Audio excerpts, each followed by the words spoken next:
It's that season in North America, in Canada specifically, where we like to stock up on tomatoes, pepper, and the rest. So I actually stocked up after traveling miles and miles to go and get these things.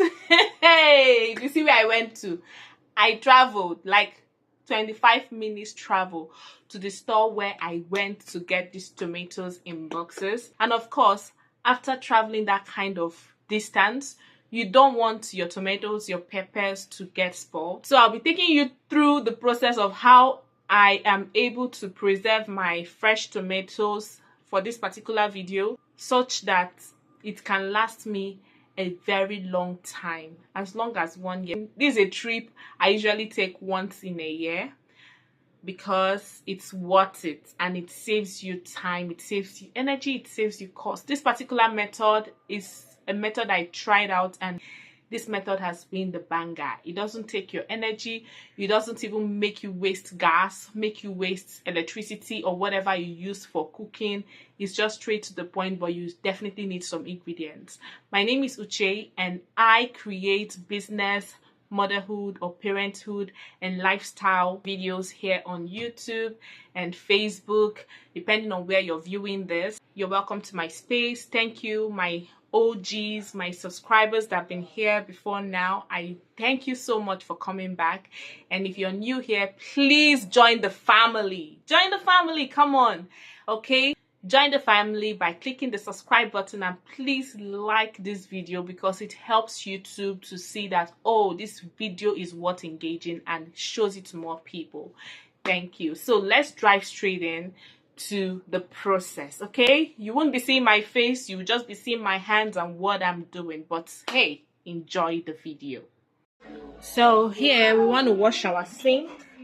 But first off, I'm going to show you the things I'll be needing to be able to get this tomato paste. As we know, in Canada, or where I stay currently, this is tomato period. So I'll get the tomatoes now so I can see.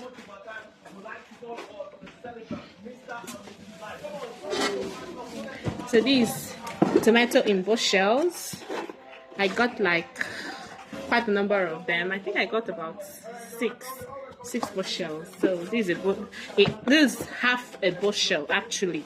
It comes in boxes, right? So yeah, this is it. So first off, I'm going to go ahead and wash this sink to be sure that everything is good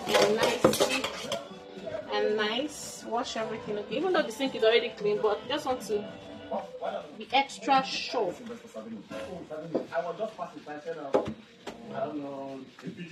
Everything is nice and clean. This is where we have to save up for. Yeah, so for now I don't have a stopper here, so I'm going to use this cling film.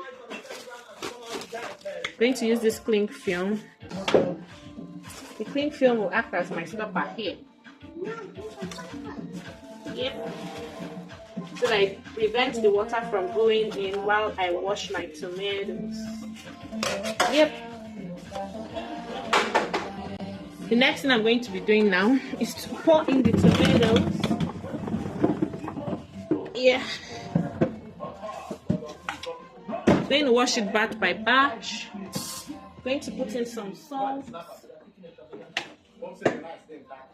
While the tap is running.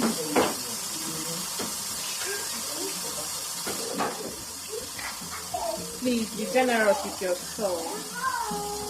And I'm going to put a small amount of vinegar, white vinegar, just to be sure that everything is nicely clean.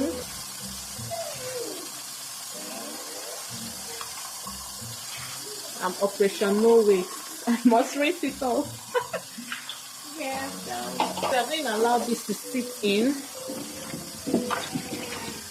Think clean before we start anything.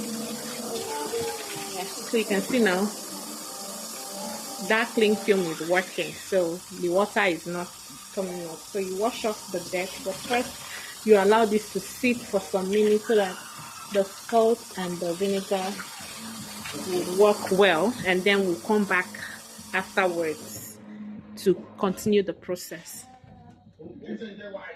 So while we are waiting, I'll show you what other things I'll be needing to get this ready to be able to blend these tomatoes, and then blend it into a smooth paste, and then get the water out and store it in the freezer for as long as I want. Okay, so I usually do this once in a year, and this lasts me till the next year. So like I said, I got like 6 of this quantity, so I'm going to do it batch by batch until I'm done with everything. So I just wanted to record this particular batch so you see how I do it. The next thing I want to use, I'm going to be using for this, is what we call the Muslim bag. In my home country, Nigeria, this is the popular bag you use to blend akamu, like ogi, pap, corn, like pap. So, and then I'll be needing a stainless bowl. It can be any bowl. This bowl, I've used the hell out of it, don't mind this. I need a stainless bowl. I'll be putting the bag inside here and pouring in my tomato blend in here, and then I'll be needing my chopping board washed and clean, and my knife washed and clean and sharpened. So I'll get all those things ready while we are waiting. I'm going to sharpen my knife because I don't want anything delaying the process for me. So my knife is sharpened and clean. So I have my chopping board and my knife. I'll be using it to chop up the tomatoes and then blend it as I chop. So the next thing I'm going to be getting ready is my blender, and that's pretty much it. You'll see the process as we go. So I'm washing this off right now. In this pot, I'm just putting plain water so I can rinse off the salt. For me, that's what I usually do. I just rinse off the salt because I don't usually like that salty taste. I'm going to rinse this off. Yeah, this is my pot. You can use a bowl, you can use anything that you find. This, I'm just being as real as I can. Not too much fizzy here. So I'm going to start blending as we go. Alright? I'm trying to maximize space here, so you know you can actually achieve this regardless of how small your space is. Yeah, so that's my blender.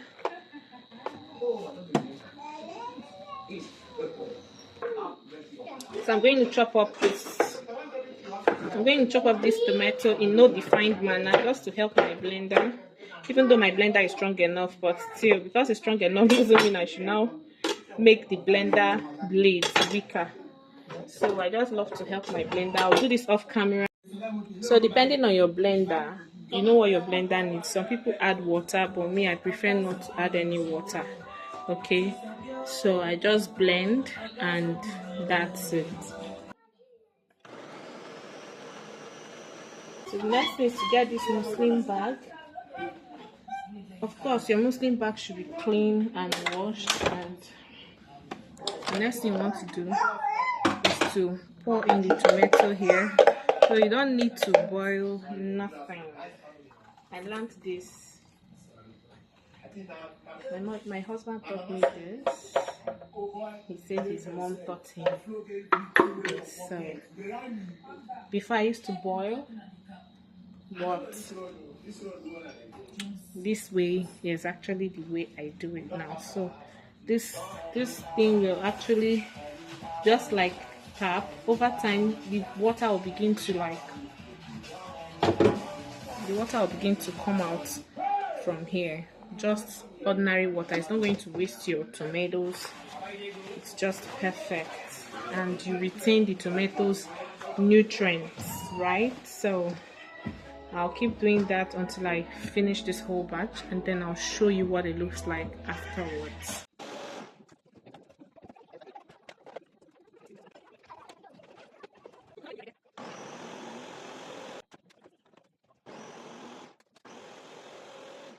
So this is what the water from the tomatoes looks like. So it's clear, and it's not going to waste your tomatoes in any way, and your tomatoes remains fresh when the water has gone out of it completely. your tomato remains fresh, no nutrient is lost, you're not wasting any gas, you're not wasting any energy, you're not wasting any time. You can just put this, when I finish putting in this last batch inside this bag, I'm going to tie up the mouth very strongly, like try to squeeze it up like this. I don't know if you can see what I'm doing. Okay, so I try to squeeze it up really well, and then when I'm done, I'll tie it up very well and then leave it inside the sink till the next day.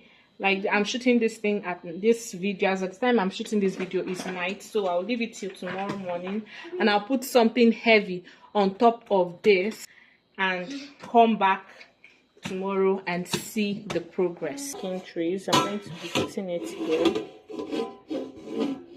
Okay, you don't want to close up the mouth of this, and I've tied this up very neatly, and then the water is still gushing out, if you can see. So the essence of this is to give it some sort of elevation so that when the water is dripping out of this muslin bag, it doesn't get soaked, even though it's in the sink. So it gives it a form of elevation to help the water drip down using the force of gravity. So this is what I could find that had a little bit of weight in my house. You can use anything, stone, but just make sure that anything you're using is protected so that it doesn't come in contact with the muslin bag and then maybe contaminate the tomatoes. You don't want that, so that's why I used this. So you can improvise however it seems possible. So this is it, and we'll see the result when it is properly drained. All right, so this is the morning after, and I'm going to loosen this up. Let's see how far we've come. And this over here is the heavy. I later had to go and get a big stone and wrap it up like this with cellophane paper and sellotape so that it can be protected and not add anything into my tomatoes. So I'm going to loosen this up. You get to see what's inside. Now we've loosened it up, we're going to open it up gently. Yeah, though the tomato has not gotten, it hasn't, I've not really got like that. I still feel water, there's still water in it, but for me this is okay because I still have quite a number to do today. So this is it. This is it. This is the texture I want. You can actually like still keep it to remove the excess water, but I think I'm okay with this. This is just perfect for me. I'm now going to put this in Ziploc bags and put it inside the freezer, or I can go ahead still treat it with salt, a little bit of salt. Here now salt would act as a preservative, and when I turn it up I then put it into the Ziploc bag and I'm good. So just for extra view, this is what the tomatoes look like. This is what it looks like after bringing it out in the business. So right now what I'm going to do now is to treat the tomatoes with salt, a little bit of salt, just a little quantity, and I'm going to turn it all up. This salt is going to serve as a preservative, so it's just for preservation.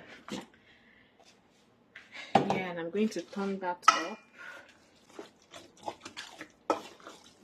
Then after this, I'll load this in my Ziploc bag and put it in the freezer, and it's going to last me as long as I want, right? So people even go ahead and add some groundnut oil, some vegetable oil.